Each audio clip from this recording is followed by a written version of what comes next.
might be a Viking or a Saxon or a Roman, but tell me, do you like 'em? Would you sex 'em? Would you bone 'em? Would you go to bed with King Ethelred? Would you bunk William the Conqueror up in the sheets with Samuel Pepys?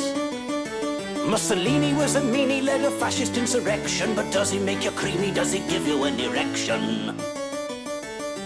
Would you pork Richard the Duke of York? Does a boner start when you think of Bonaparte? Are you sexually aroused at the thought of Pol Pot?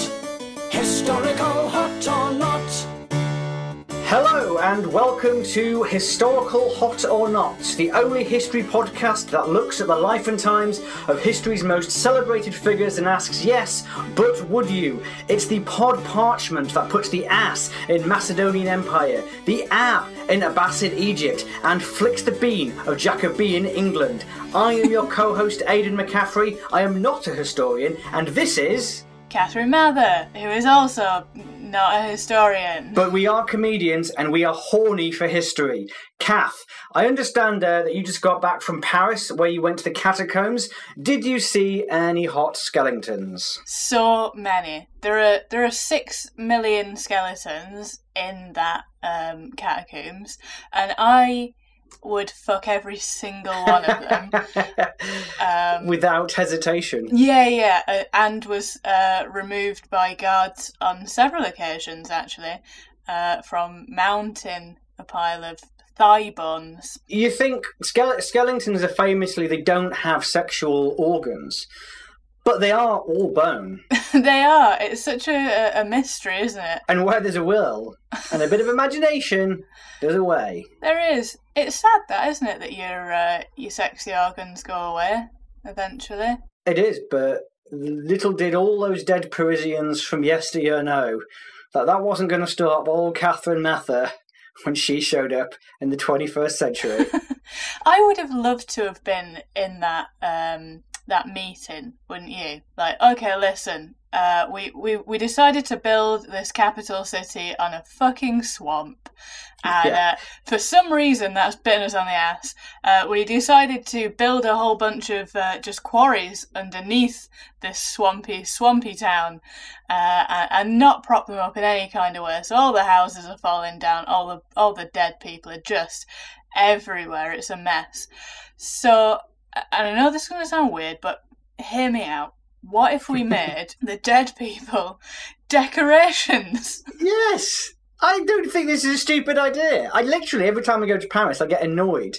Because we're always on a timetable, and somehow we always end up with not enough time to go to the catacombs. And it's like the only thing I want to do, because it's full of dead people. It gets quite samey after a while, though. If there's one thing skeletons are not famous for, it's distinction. No.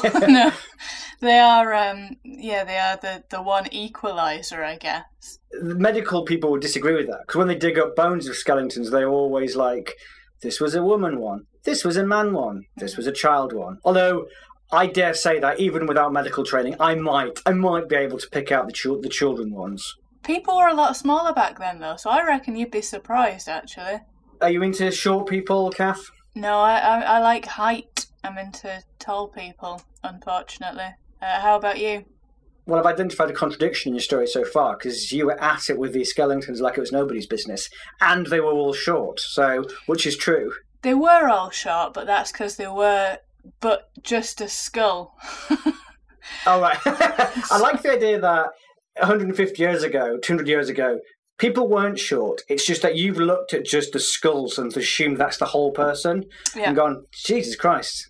Parisians were short in the 1700s. That's what evolution's like, isn't it? And in 300 years, we went from skull-sized people that were just heads to people, all of it, everything below the neck evolved in the last 300 years, didn't it? Yeah, we started top down.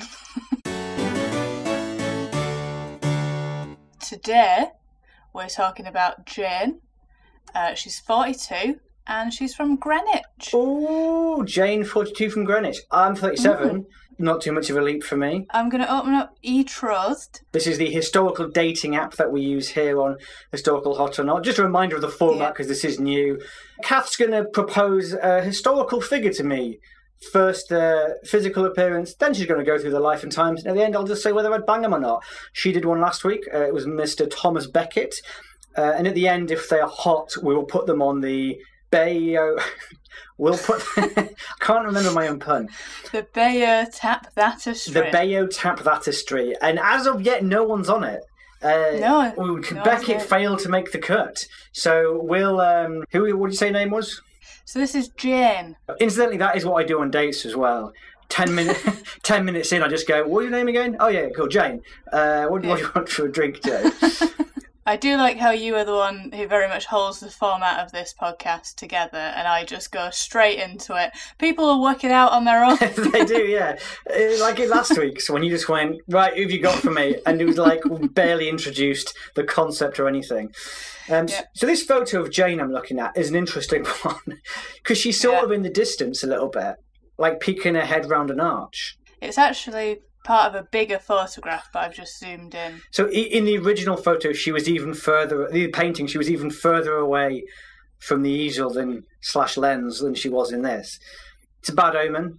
You know, it's like on Tinder when girls post photos of themselves with their mates and you don't know which one's which. Yeah, and every single one of those 6 pictures is them in a group. And it's the same combination of 6, so even your attempts at deduction to see who's the common denominator won't work because they're all there.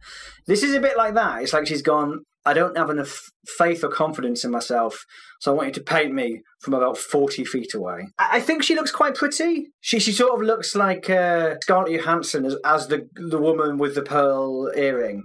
She looks a bit like that, and that's quite hot. She's got a nice dress. I'm curious. I'm going to swipe right and try and find out more. Well, Jane, also known as Jane Foole, spelt with an E, because it was the olden times. I've never heard of this person. She was a court jester, one of the few female ones, because at the time most of them were male.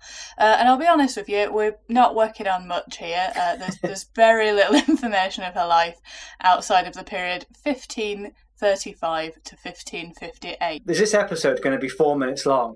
And is it just going to be you going, she's a jester, here's a photo of her from a long distance, would you? Is that this episode? Well, no, I have got more, so, you know, go fuck yourself. But what we do know about her is that she was Anne Boleyn's woman fool.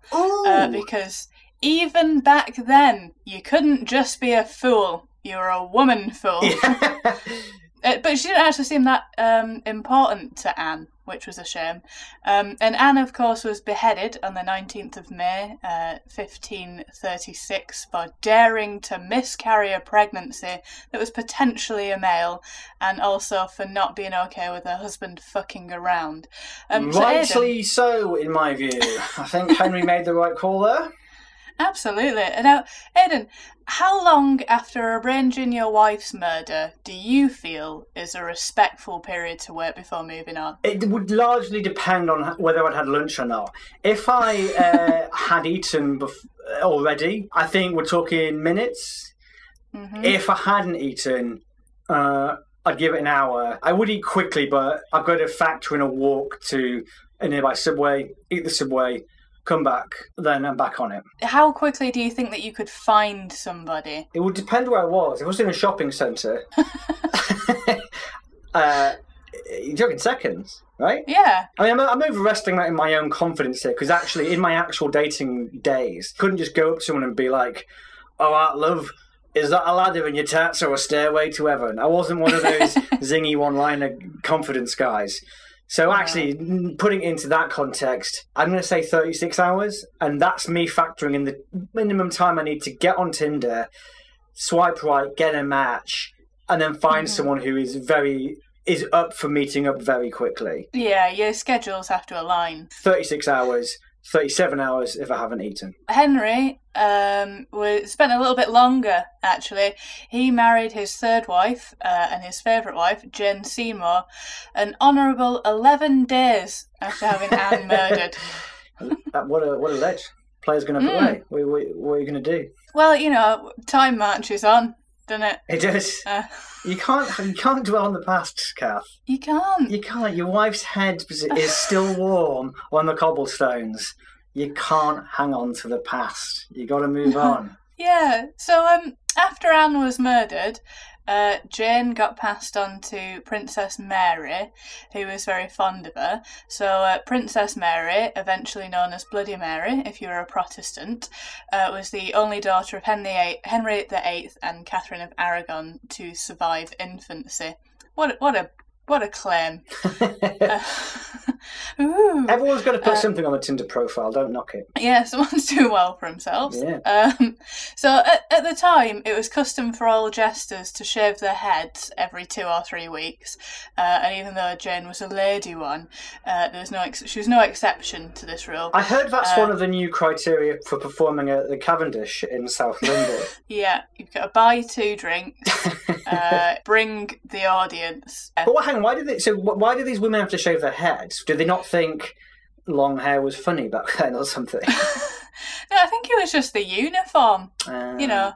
And to be fair, there weren't that many women doing it. It was all men, so it isn't kind of as weird to have men shave their heads as it is women, is it? But she had to shave it so often that she developed a scalp infection in March 1543 because she was constantly shaving it. And even that didn't exempt her from the shaving. Just shave around the scabs. Yeah. If you keep running a blade over an open wound, it may not heal. Again, not a medical expert. Pretty sure that's how cuts work. That aside, Princess Mary did give her nice clothes. She gave her shoes. She gives her lessons on the virginal and the lute. So basically, everything that we know about Jane Foole comes from the receipts of stuff that people bought for her.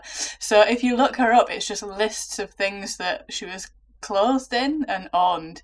But she worked alongside Lucretia the Tumbler, who may also have acted as Jane's keeper. What do you think about the shaved head look? It's sort of like not my preference, but I would be lying if I said there weren't shaven-headed ladies who I thought were attractive. It's a particular look. Like, you have to be particularly beautiful to carry it off, I think, don't you? Your eyes, nose and mouth have to be in pretty good nick to pull off bald. You were saying a minute ago that everything we know about Jane is from her receipts of stuff bought for her. If that was true of you, what would your Wikipedia page say? Oh, God, that I didn't eat very well. What do you eat? What vegetables can I roast quickly? Right. So you'd be like Catherine the chip eater or something. Yeah. Or Catherine the aubergine or something. Do you like an aubergine? What about you? What does your receiptery tell the world about you? Bought for me. The last thing that was bought for me was a framed photo of my cat drawn in Georgian attire. Of course it was. Yeah. Sure. As in, like, literally, they've got, not roughs, but they've got, like, old-fashioned 18th century clothes on. Whatever that tells you about a person. He was middle class. Yeah. At this point, it is worth noting that there were 2 types of fool at the time. Fool, jester, what have you. So there was the natural or innocent fool, and they were people who had mental or physical disabilities. Oh, God. Right. They were defined by Nicholas Breton in 1616 as abortive of wit where nature had more power than reason. Oh, my God. That's appalling. Right. It really is. They weren't nice about it. But it's weird because, interestingly, innocent fools were believed to be closer to God, and as such they were highly valued by the nobility, whilst also being employed for entertainment purposes. So it's like, I don't fully understand where they stood. Can you pretend you're an MC and introduce someone using that quote about where nature has failed? Like, welcome to the stage, a man where nature's failed. It's Aidan McCaffrey. Yeah. I think next time we MC for each other, we absolutely should introduce each other that way. I did once bring someone on. Talking of Nazis, please welcome. How is Sean Patrick these days? He was so angry with me. The other type of fool was the merry fool, and they were entertainers who were of sound physical and mental health, who simply pretended to be impaired for the entertainment of others. This is like people who pretend to be working class just to gain a bit of victimhood status, but they're not. They're living on Daddy's trust fund. Exactly. They paid a lot of money to dress like shit, actually. Jane was an innocent fool, and Lucretia was a merry fool. So Jane will have also worked alongside Will Somers, who was Henry VIII's court jester, and he's like the famous one that everyone's heard of. It was rumoured that they had a relationship and might also have been married, but that's unlikely. I think they were just a man and a woman in the same workplace. So by 1543, Jane was under the care of Catherine Parr, who was King Henry's sixth wife, who gave her a flock of chickens to care for. Do you think you'd take a flock of chickens? No, I feel that's a burden, not a gift. I feel like a gift is not something they should have to put a lot of work into. Here's something that you need to clean up a lot of shit of. Yes, you'll get some eggs out of it. And I do like eggs. I ain't knocking eggs. I suppose, I mean, like someone gave you a cat. I guess it's the same thing, but you get a lot of comedy back from a cat. But you're not getting much comedy back from a chicken. They're not bald. Nature has not impaired them. They're not funny. No, they know. They know a jester. But it was around, Catherine Parr time that she appeared in the painting that was used for her betrothed profile, and it's actually part of a much larger painting. I mean, this painting, going back to the painting of Her at Distance, it looks like I sometimes will deliberately take an awkward photo of my wife. Do you know what I mean? Like, if I can hear her coming, I'll wait until she appears around the corner, then I'll just take the photo without... That's what it looks like. It looks like someone's kind of reverse photo bombed her for a laugh. Yeah. And she's like, oh, what are you doing? Except they've done it as a painting, which would be quite awkward because she'd have to suddenly appear. You have to very quickly sketch what she looked like in that moment and then paint it. And then later, Jane would be like, when did you take this? God. It was when you were walking around the corridor by the arch the other day. She's like, oh, this is embarrassing. Delete it. I'm not deleting it. It took me 6 hours to paint. So what I've done is I've sent you the bigger picture. I've seen this. I've seen this painting before. It's called King Henry VIII and His Family. Very much what it says on the tin. You can see it in real life at Hampton Court Palace, should you wish. And in it you can see that she's dressed in the Dutch style, which was considered slightly lesser than the French style. So that kind of denoted her standing. Now, if you can you just tell me what you can see in this picture? Aidan McCaffrey.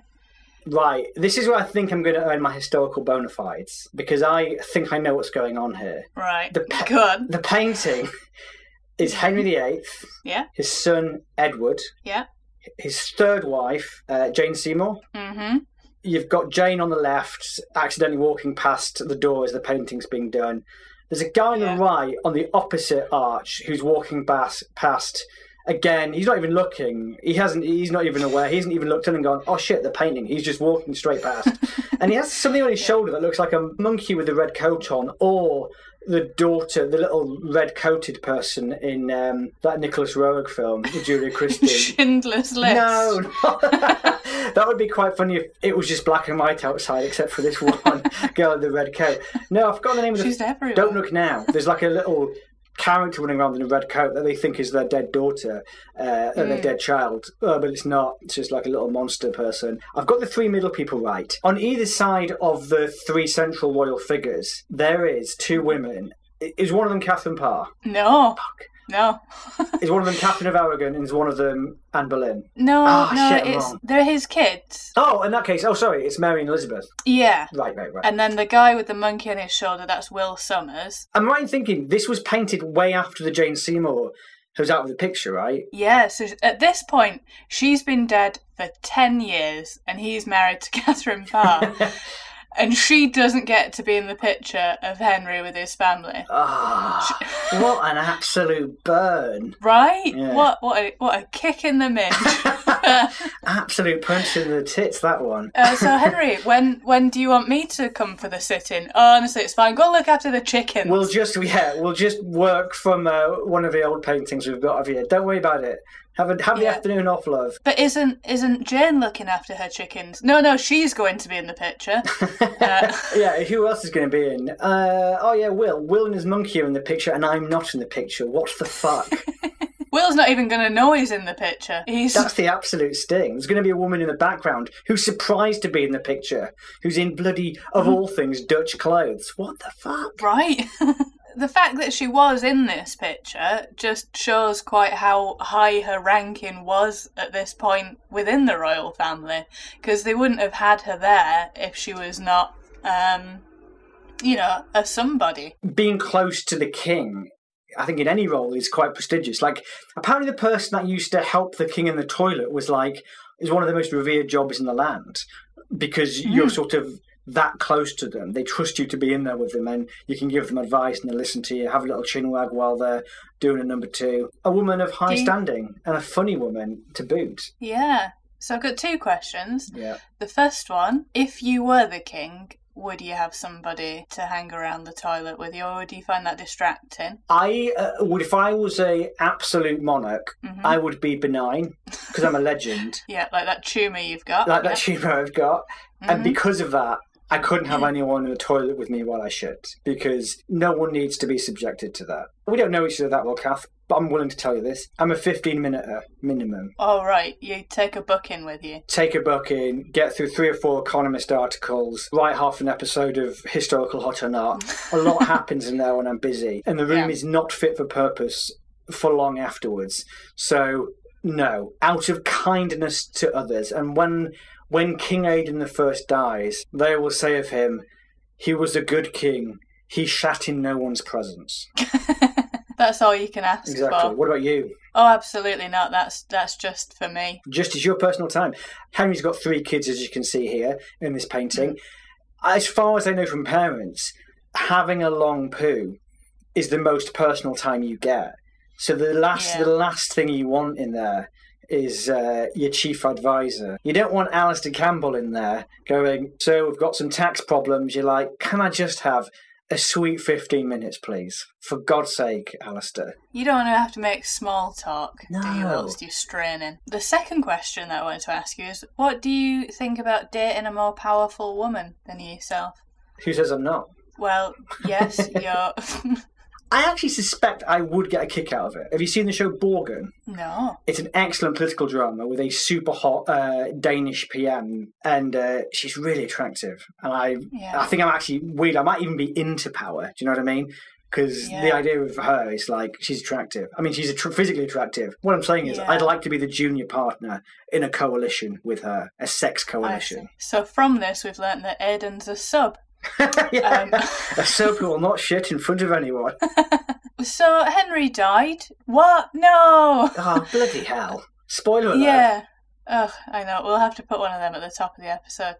He died in 1547 at the ripe old age of 55, covered in painful pustule boils. Yep.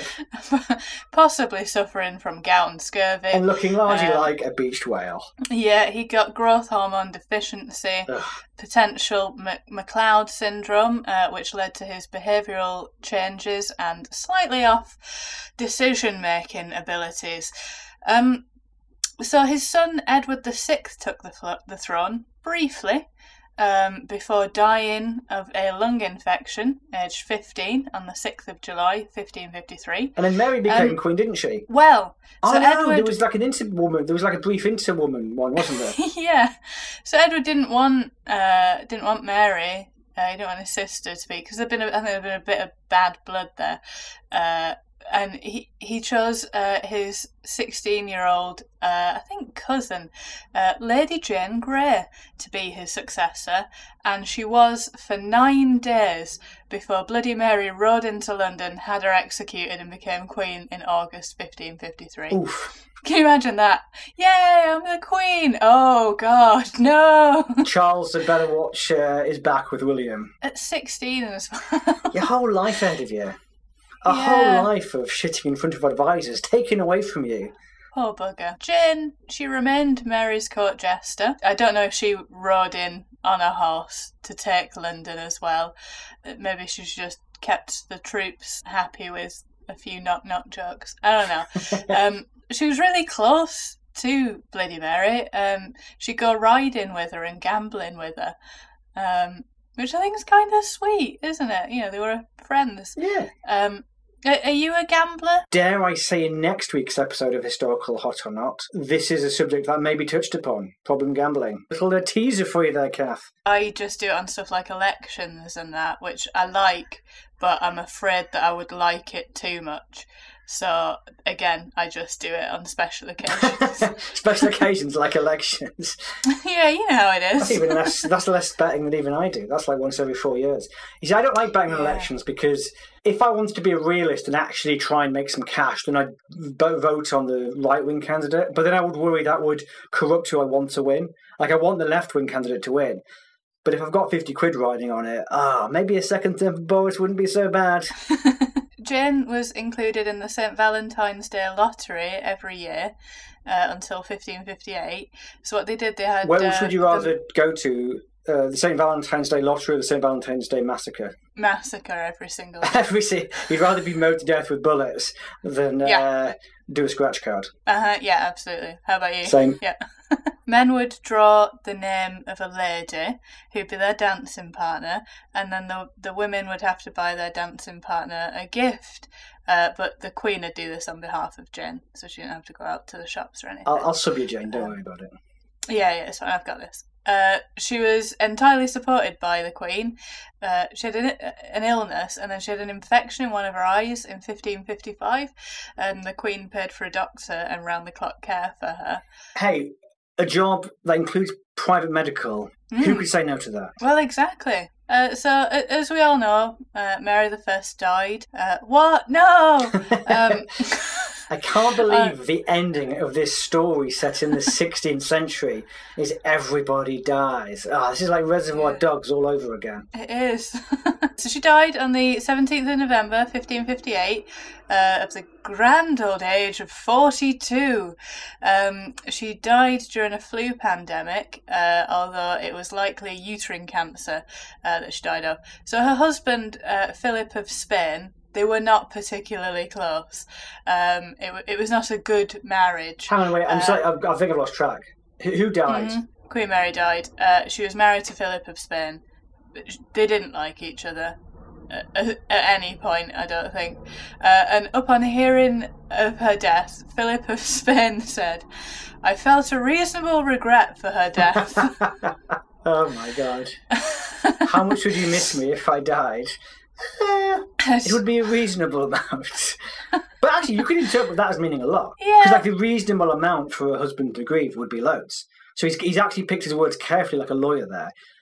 She can't be mad.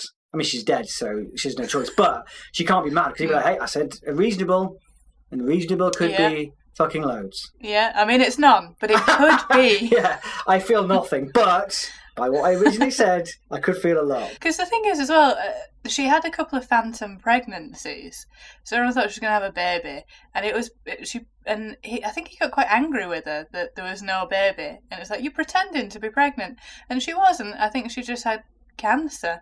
Healthcare was not quite the same. Well, yeah, if you went to the doctor today and said, what's this lump on my testicle, and they said it's a phantom pregnancy, you're not getting good healthcare. No, get a second opinion. Yeah, exactly. With Mary's death, that's where our record of Jane ends, because everything that we know about her is sort of from more powerful people. So it's unclear whether she was kept on at court by Elizabeth I or whether she died. I mean, I assume that she did at some point. Despite being held in such high esteem at court, there's no record of her death, no record of her date of birth, no record of her surname. Whoa. Even. Unless he just was called Jane Foole. And it was, is it nominative determinism? Yeah. Like that joke in Friends where the stripper's called Crystal Chandelier. And Joey says, well, of course, if that's your name, of course you're going to become a stripper. Maybe it was like that. Well, my name's Jane Foole, so guess I'm going to be a jester. So what else you gonna do? Did she appear in the background of any more paintings? Because I like the idea of her as like a historical Where's Wally, like a Where's Jane. And there's just various photos from the 16th century of different people. And she's like, oh, there she is in the background, looking surprised. Oh, there she is this time. She's got the red monkey on her back. Oh my god. And I like the idea that the other guy, Will Summers, he's like the wizard in Where's Wally. Like, he's always there as well. So once you've gone through all the paintings and you found all the Janes, you can go, now I've got to find all the Wills. Now I've got to find all the red monkeys. Yeah. No, she's not in any of the ones, I don't think. Yeah, which is a shame. That could have been a good bit of merch that we could get produced for the show. Where's Jane? Yeah, Where's Jane? Historical hot or not? My source for this was TudorDynasty.com. Nice. Hit them up, have a little look. But I guess the big question now is, now that you know all about her, everything that there is to know about her, which is very little. What a legacy. Would you tap that? And is she going on the Bayeux Tapestry? Kath, it gives me great pleasure to say that the first person who is going on the Bayeux Tapestry is Jane Foole. Really? Yeah. Funny. I like that. I like a funny woman. Mm-hmm. Not got a great look at her, but from a distance, I think she looks all right. Yeah. She's going to be well kept. You know, she mixes in good circles. Like, she's posh, but not too posh. Like, if she was too posh, she would be born into, like, the landed gentry or something. But actually, that's not the case. She's just sort of in service. I have been on dates with civil servants who have effectively worked for Tory governments. But, you know, you can't blame them for that. That's just the way democracy works. And in a way, she's like that. So, yes, I am Jane Foole. If you're listening out there in your grave, I would bang you. Ah, what a beautiful sentiment. Yeah. Well, now that I've said that, it makes me feel like this whole podcast is a terrible idea. Having just reduced the noble life works of a woman to, well, I stick it in there. And and you would. I would. And we knew what we were getting ourselves in for with this podcast, and we knew this day would come. So it has arrived. And so have I.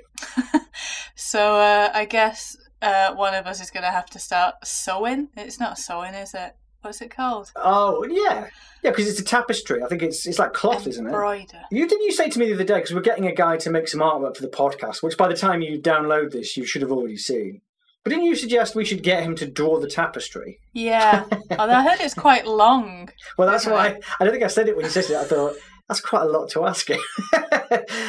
I've just said to him, can you draw a skeleton with a rose in his mouth? But you're like, draw hundreds of historical figures that we've deemed bang-worthy is a greater thing.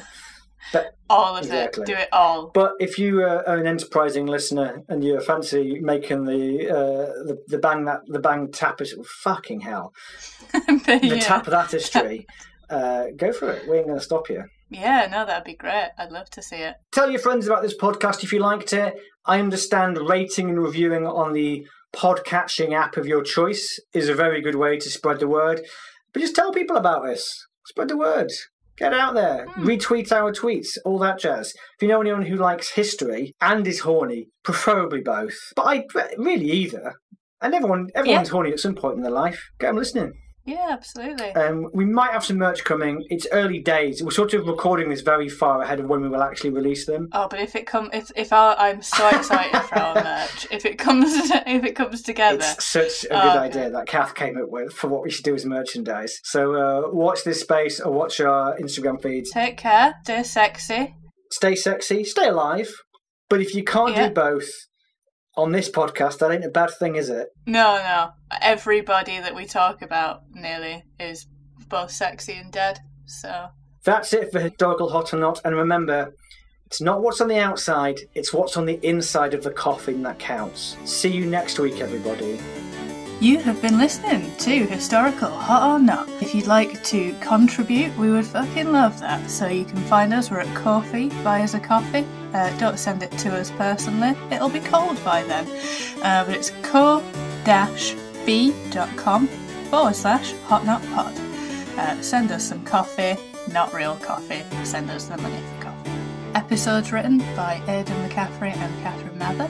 Our wonderful logo is by Richard Todd, and all music by David Eagle.